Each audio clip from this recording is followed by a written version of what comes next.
It was springtime on the island of Sodor. The sun was shining and the birds were singing. All the engines loved this time of the year. Emily thought the island had never looked more beautiful. But that night, there was a big and blustery storm. High winds swept across the island. Trees were blown down. A water tower fell over. And the roof blew right off Farmer McColl's barn. Emily was very pleased to be safe and warm in her cosy shed. She could hear the wind outside.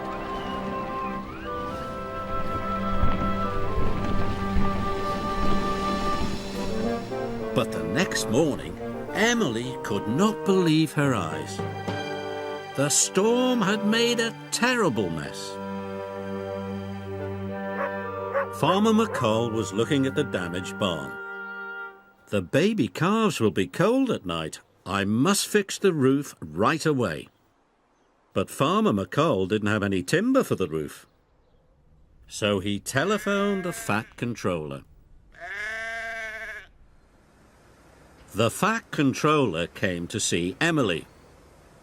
"The storm blew the roof off Farmer McColl's barn," he said.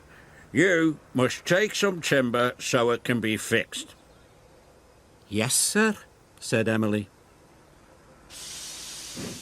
Emily steamed over to the timber yards.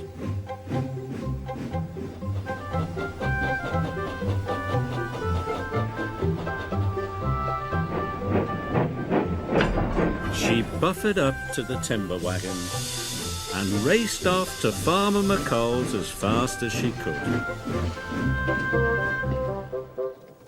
But the storm had caused lots of damage to the lines. Workmen and lorries were clearing branches and rocks from the tracks. Emily wanted to go quickly, but she couldn't go at all. "Bother," said Emily crossly. Trevor and the workmen were trying to move the tree, but moving it was taking a long time. "Hurry up," Emily puffed impatiently. "You must work harder." And she blew her whistle. Trevor was working as hard as he could. At last, he pulled the tree off the track. But Emily didn't say thank you to Trevor. All she said was, "About time."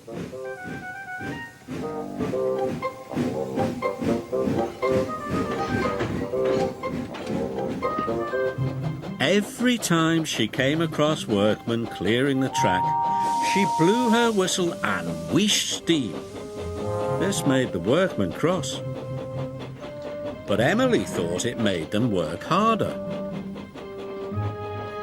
Then Emily came across a fallen water tower. It had crashed onto her line.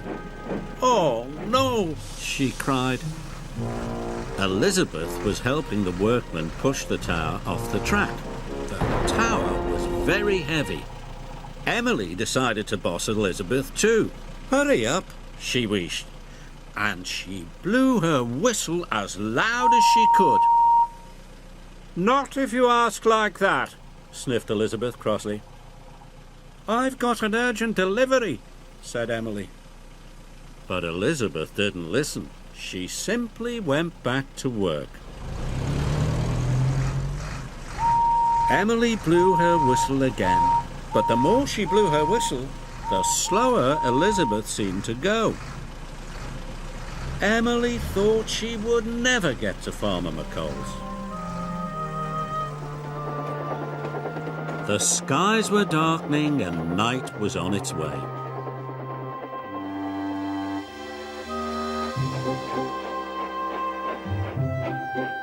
Thomas arrived bringing more supplies. "Hello," Thomas tooted. Emily complained about Elizabeth. "She won't do a thing I tell her."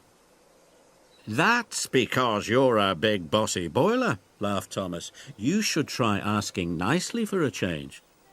Emily didn't like being called a bossy boiler. and she didn't want to ask nicely.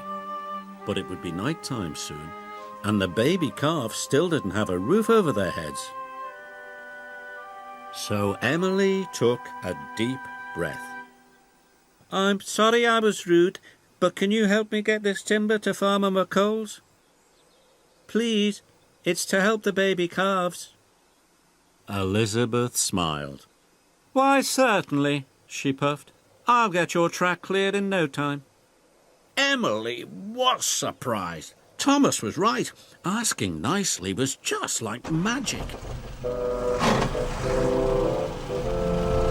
Elizabeth pushed with all her puff.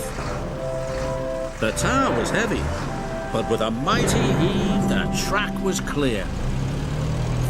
"Thank you," cried Emily, and she steamed on as fast as she could. It was nearly bedtime. Emily knew the baby calves would be getting cold.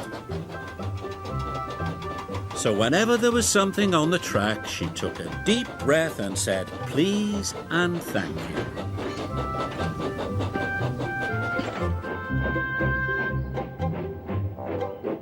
At last, Emily arrived at Farmer McColl's, and the timber was quickly unloaded. The barn was soon repaired, and the baby calves snuggled down on the nice soft hay. "Thank you, Emily," said Farmer McColl. "The calves will be nice and warm now." Emily was pleased. She'd arrived on time. Asking nicely was all she'd had to do.